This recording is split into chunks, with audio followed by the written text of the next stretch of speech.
Coming up on RickDancerTV, we've got Coburg, the car show, the quilt show, the antique fair, and the Golden Years celebration. Plus, we're going to talk to the Lane County Sheriff to find out where that money you gave him for a levy is actually going. And on the Soapbox, dog poop in a plastic bag? Really?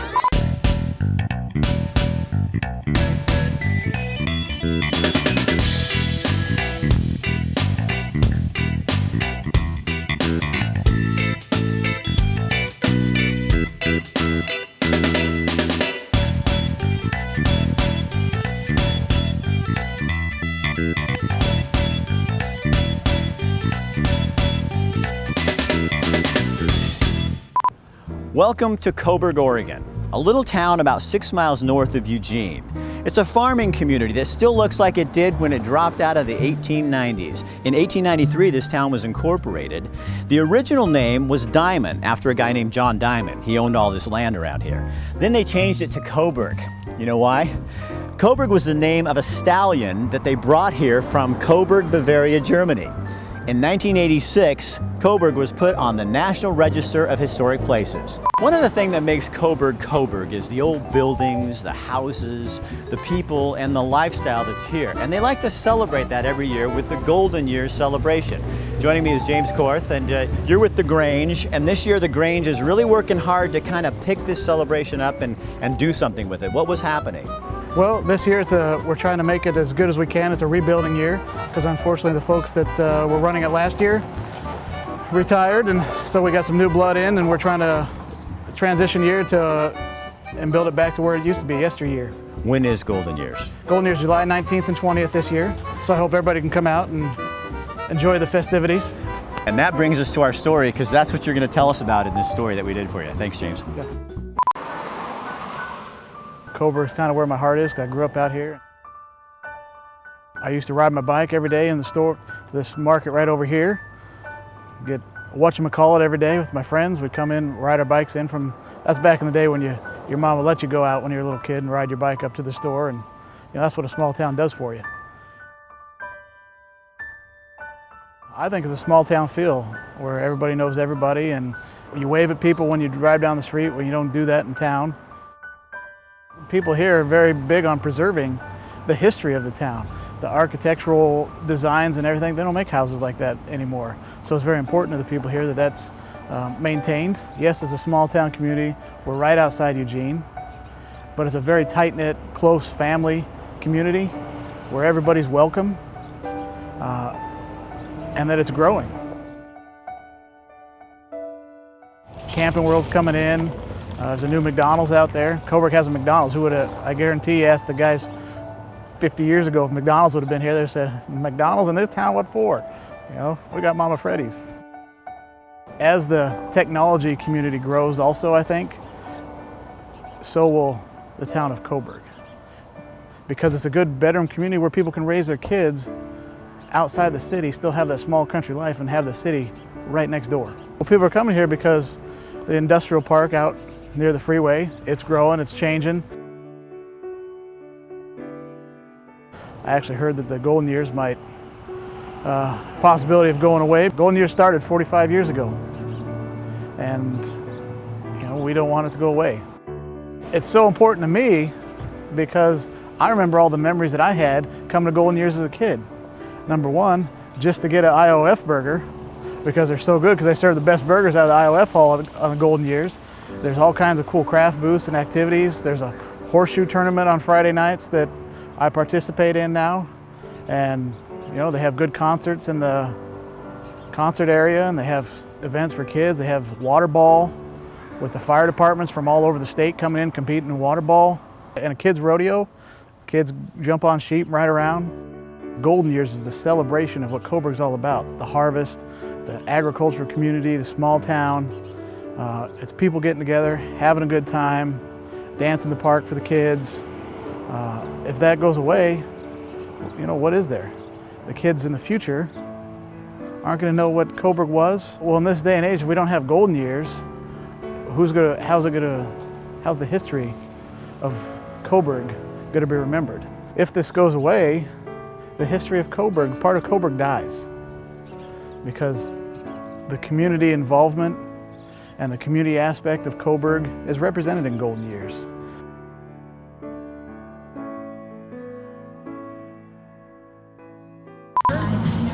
Oh, did somebody's cat get hurt or hit by a car? What is that horrible? Oh, well, we'll be back to Coburg and find out what that is all about in a few minutes. We want to tell you first about a race that's going on in downtown Eugene on July 21st. Rolf Prima, Tracktown USA, and Dark 30 Sports are bringing an elite mile to downtown Eugene, and you can run in some of the race too. And there's also going to be a criterium, a bike race in downtown Eugene. Watch. You feel it in the air. I'm just fired up about new, exciting events. Something big is about to strike downtown Eugene.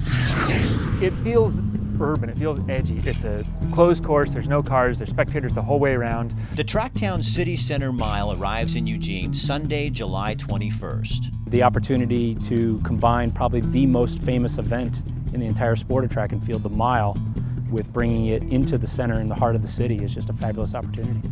But there's more. Tracktown City Center Mile in downtown Criterium is a running race and a bike race. That's right, several running races, including an elite mile and a criterium bike race in downtown Eugene on the same Sunday. It's intense. Criteriums and elite miles happen in other cities, but in downtown Eugene, this is a first and a combination that has Eugene written all over it. The elite level bike race will be 60 minutes long. It's hard. I've always wanted to do a bicycle race, the Criterium, in downtown Eugene. Sunday Street's mission is to open Eugene's streets to the public for fun and play. And this event is a dream come true. To have an elite mile in downtown Eugene, sponsored by Tracktown, is, I'm so excited for that. It's perfect, it's the perfect fit. I think it's a great way to tie in Tracktown and the mission of Tracktown and really the running community as a whole into downtown, into the sort of revitalization we're seeing in downtown Eugene. Just very synergistic. Look at all the activity that's around this corner, all the kind of things that are coming together, making this a really wonderful community to live in, a very vibrant place for us all to enjoy. It's very exciting. I love it. Summer in the City, a city program dedicated to bringing people together, is also on board. It's about community building. Live music, food, entertainment, activities for kids, and the races, all downtown. It's about fun. When Steve came to me to the city of Eugene to say, hey, we want to bring a crit and an elite mile downtown, I said, yeah, that's exactly it. That's exactly what the culture of Eugene is all about, and that's what we want in the center of our town. We're hoping to draw mostly local people. We're really looking to make this a community event. We're going to have a couple community races, and by that I mean just general open races that anybody can run.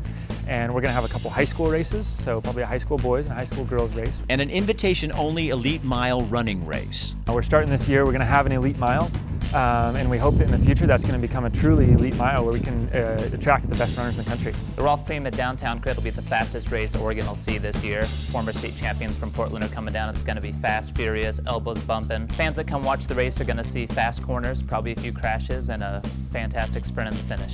2 races, one Sunday in Eugene, thousands of people packing the streets downtown. Now that's something people can get behind. Eugene is running, Eugene is biking. This is what Eugene is all about. I think we found the screaming cat.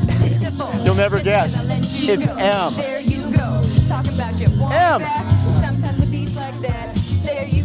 Now you know why she's on the radio playing songs, not performing them. You know, a girl just comes out here to have a good time, hanging out with Jared from Caught in the Act, trying out maybe possibly for my big debut. This is Jared Ritzer from Caught in the Act Productions. Jared, hi. Thanks for letting me hang out. Thanks for having me. Play around a little bit. No problem. Caught in the Act Productions, how long have you been doing that? 25 years, 15 years here in the Springfield, Eugene area. Why did you start doing this?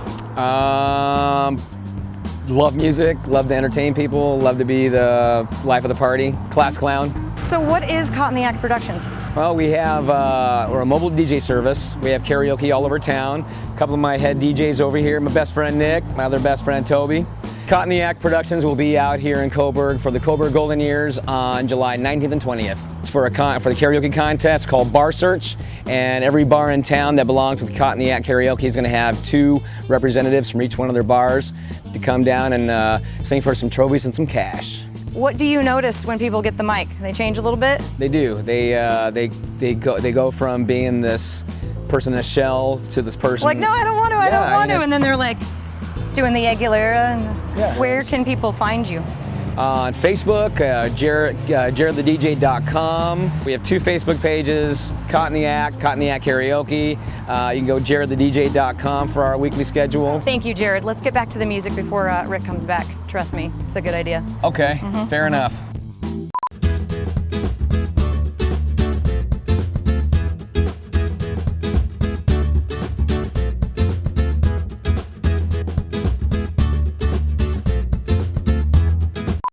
See my new socks? Yeah. These are Swiftwick. You keep showing me. Oh, look, the heel. It's obvious where it goes, so that'll be good for you. I need that. No, these things are socks upside down. I know. They're engineered so see when you put them on, the compression is in the right place on your foot for cyclists and stuff. Smart socks. I know, they're really nice. So that'll they're help you Swiftwick. And yeah.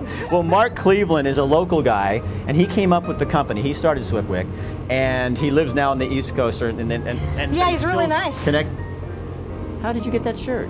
The other thing we should tell people is that the University of Oregon cycle team, these socks were made specifically for them, and they're doing a fundraiser. So if you buy those, uocycling.com, and you can get your pair. But you got to do it soon because they're going to be gone quickly. Watch this video we shot when Kathy and I went up to Crater Lake recently with my socks. These really breathe.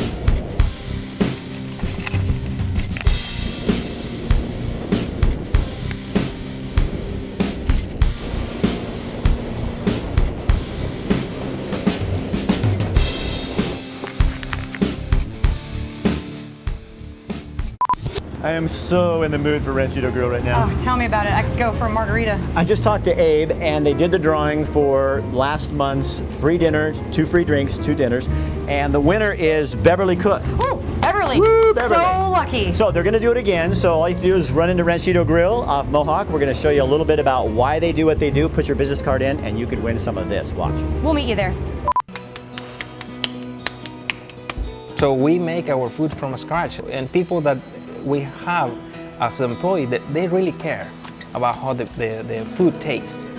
So they make sure that it's really good and authentic Mexican food.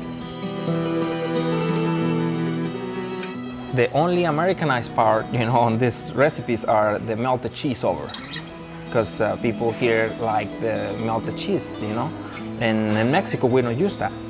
But the flavor in the recipes and the ingredients, we use, all Mexican ingredients. But the only thing is Americanized is just to melt the cheese over. And the trip to Coburg wouldn't be the same unless you found out from Petra Sheets, the city administrator, what's going on? This town, things are starting to bubble around here. You even got a McDonald's out here now. Absolutely, first fast food restaurant, first drive-through in town, so that was big news. There are a lot of new businesses coming to town.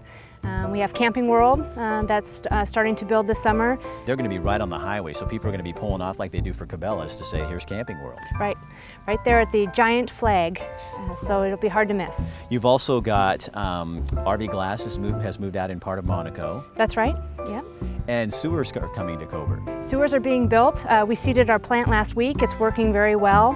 There are connections, about 10% of the community is connected right now, and we'll be finished with that project November or December of this year. You don't want to be a bedroom community to everybody. You want to have your own industry. Absolutely, yeah. And we want to have our own autonomy as well. So we're certainly open for business.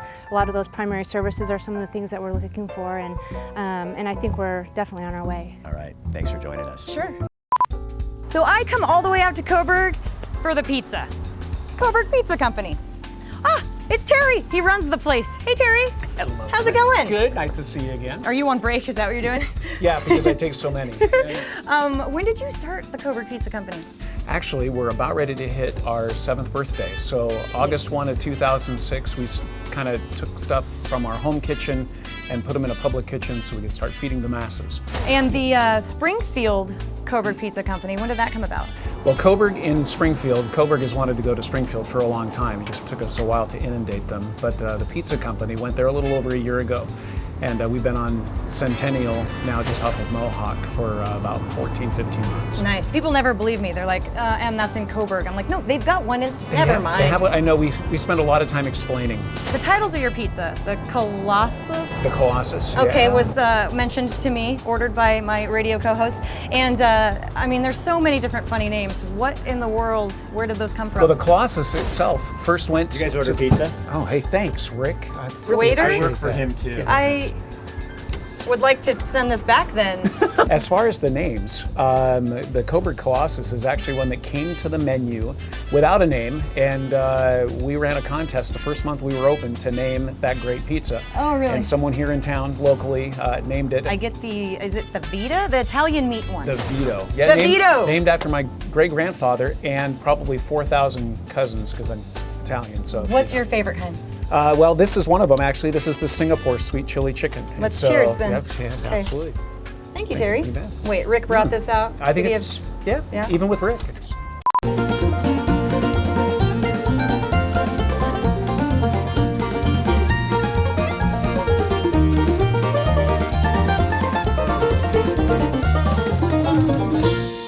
So not only do I come out here for the pizza, but antiques everywhere, right? What's this antique fair about? The antique fair it's huge, and in a sense, Coburg becomes Antique Coburg one day a year. This year, I think it's our 26th annual event. It's happening on Sunday, September 8th, Okay. from 8 in the morning until 4 in the afternoon. 4 states worth of antique dealers pour into town, more than 200 vendors. All of Coburg is transformed, and thousands upon thousands of people from all over the state come to Coburg to shop that day. In fact, for the people that are very serious, there's some even early deal kind of stuff happening as early as 4 o'clock in the morning. It's huge. In fact, if you want to get through town on Sunday, you need to start on Saturday. Good to know. Thank you, Terry. You betcha. So I love finding antiques at Goodwill, find all sorts of stuff. But then I realized I can come out to Coburg and find where all of the antiques live. Come check this out. My name's Roxanne Emmons, and I own the Coburg Antique Malls. Antiques have kind of just settled here, and we've always been known for lots of antiques. I'm in the business of selling memories. Grandma's special casserole dish. You'll find it here, and you'll buy it so that you can fix Grandma's special casserole in that dish. I oftentimes have people bring things in and say, my kids aren't really interested in this. Would you buy it from me? And I do, and I tell them that I won't put a price on it. And someone has to really love it before I'll sell it to them, so they have to ask me what the price is. People really like to know that their things are being passed on to somebody who will love them, even if it's a family member, but somebody else who's really going to love it. We've been recycling forever. That's what we do out here is recycle. Beds into benches, repaint, redo, milk paint's a hot item right now. All those kinds of things are the kinds of things you'll find an antique shop doing and what we do out here in Coburg. Bye. So when you do drop off donations to Goodwill, antique or not, know that those donations go a long way and help a lot of people.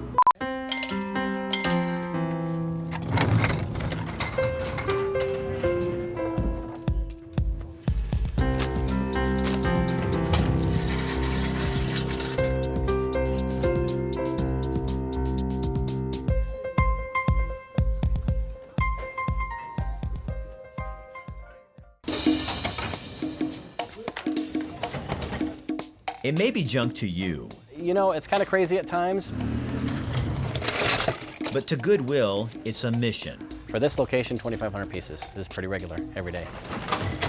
Goodwill takes things we may find little value in and helps recreate purpose. For me, it gives me opportunities to learn and learn new tasks and learn new skills and stuff. So on a daily basis, you know, anything you drop off on a day like today could be priced and put out in the store that same day. Recycled goods. Every single day you come in, you see something different. Recycled lives. When people donate and they bring stuff in, it's also helping put us to work. Competing on a new level. We try to rotate the goods on a regular basis to give everybody a fresh selection. With a new look. You're probably looking at anywhere from 1,500 to 2,000 pieces of hard goods. So, I mean, do the math on that. That's a lot of goods we put out on a day-to-day basis. But the mission is the same. It helps people with barriers to employment and disabilities and stuff. This is goodwill, any way you look at it.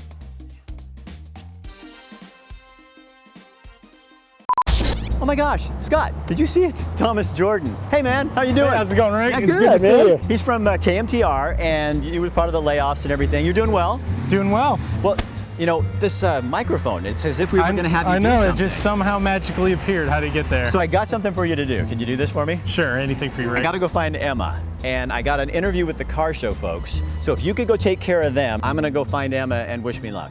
Sounds good. All right, see you later. All right, thanks. Bye-bye. We're here in Coburg with Carolyn Hopkins from the Coburg Car Show. Carolyn, there's a lot of car shows going on in town. Tell me what sets this one apart. Well, besides all of the beautiful cars that we have here and the wonderful chicken barbecue, we're the only car show that provides an activity for young children. Every year we buy 100 model car kits, and any child that comes can make a model car and take it home. And how many cars are going to be at this car show? We range from 175 to 200, and we have it over there in the park, so it's a very relaxed setting. And this year it's always the first Saturday in August. This year is August 3rd. So if I was going to buy you a half gallon of ice cream, have you had Lock Meat Are you before? trying to fake me out again? Do you like Lock Meat ice I cream? love Lock Meat ice cream. Okay, so let me tell you something about them. Like, look at Apple Pie Crunch.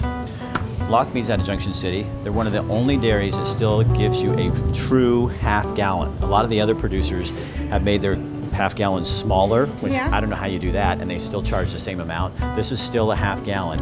What do you, I don't think you can do that. Emma, just bite it off there. Taste it. I feel like I should say no. Is that not the best ice cream? It is really good. But also, I'm pretty sure they frown upon this. Just for future it's not reference. like we're going to put it back in. And I'm here with Alice Brooks with the Coburg Quilt and Sale. Quilt show on sale. You love the sale part the best, right? Yes. Yeah, so that's what we want to do is sell quilts. Yes. Coburg and quilts just kind of, this has become a huge thing for the city. It has, and when we started 10 years ago, the idea was twofold: to showcase quilts at all skill levels and get people involved in that, and to showcase Coburg. And it does both, doesn't it? Yes. And they have to let you know by what time to get the quilt in a show. They can bring it right up until the end. We do a program guide, and the deadline to be in the program guide is July 14th. Okay, so quilt people really fast they are crazy about quilts. What do you love so much about these? I think it's just the ingenuity and the creativity. The stitching and some of that stuff that you Some guys of it's do is like, unique. I don't know how you get your fingers to do that. Well, I don't do that, but there are plenty that do that. All right, thank you so much for being with us. Thank you.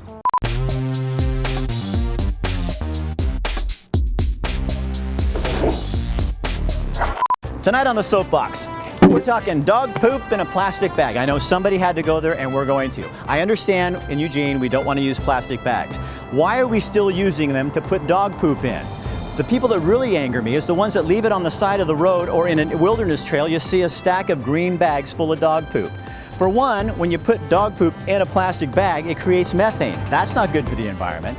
A lot of those biodegradable bags still put toxic things into the environment. That's not good. So what do? Well, you take these bags that you get your lettuce and your radishes in, you walk your dog, pick up dog's poop, and take it home.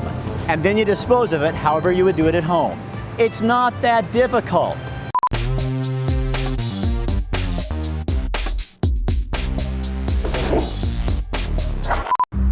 Back in May, Lane County voters approved a levy to reopen sections of the jail and put more criminals behind bars, keep them there. So where does that money go and how is it used? We talked with the sheriff in tonight's water cooler.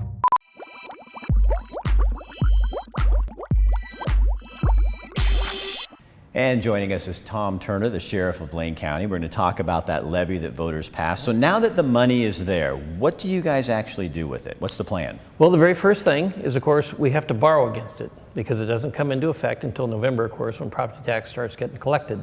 So we'll borrow against it starting July 1st. That's the earliest we can borrow against it. And so immediately, what we're going to do is July 1st, we've geared up to open 35 more beds on top of what we already have. What's that total then? Well, let's see. So we have 135 right now, another 35, so 170. And then we'll be able to open another 96 July 8th. So a total of 255, 260 right in there, just as quick as we possibly can. So hopefully July 8th will be kind of our initial stage for getting the jail open to the capacity that we're hoping that is going to hold much more of a capacity for violent offenders and keep Lane County a safer place to live. And this really is butts and beds, really. This Oh, is what absolutely. it is. And what that'll mean is that ultimately we'll get about 38 staff out of that. So we're in the process of hiring people back as quickly as we can.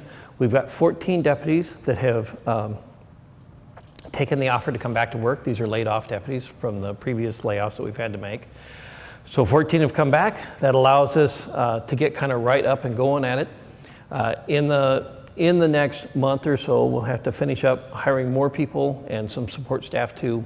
And we're in the processes right now. So right this very moment as we're speaking, we're working on hiring those people, recruiting those people, and getting this thing going. That's part of the process that a lot of people don't really understand. I didn't until we talked. Is when you lay off a bunch of folks, people go away to find new jobs. So to train or to retrain an officer, a deputy, how much? That's like a year? Oh, absolutely. It can easily be a year. $100,000? Easily, again. And one of the things too is that you can get through a process, months into a process, and then you don't retain them for one reason or another because they don't make it through the process. So to be able to come back and get 14 people that already have the training, already have the certification, that greatly reduces that time frame. And then hopefully our recruiting efforts will find more people that have qualification or certification that maybe will allow us to kind of forego some of that, and they'll be able to get to work right away. But you're absolutely right. It can take up to a year to get through an FTO program or a field training officer program. And then you have to qualify, and then you have to make it. So it's a long process to get geared up. And we're excited about the opportunity. We knew it was coming, but we simply couldn't start into this until we had the money to do it. Right, you got to have the money. Yeah. So Sheriff Turner, we're going to come back with folks in just a minute. Here's what we're going to do. You guys are going to go back to RickDancerTV. If you want to see an extended version of this interview, because there's so much more to talk about, go to RickDancerTV, and you can find that on there. So we're just going to continue talking while you go back to the show.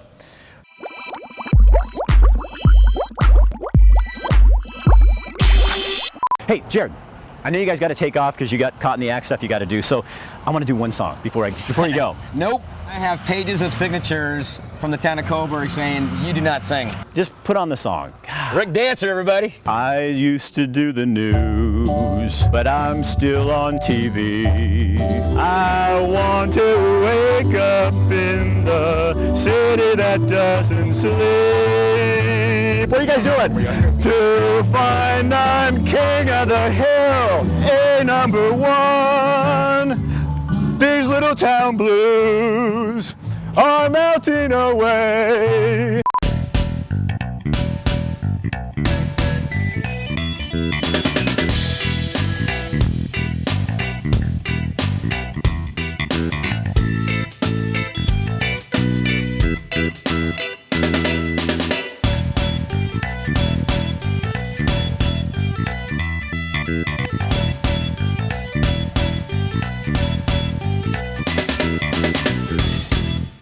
What are you doing, Ann?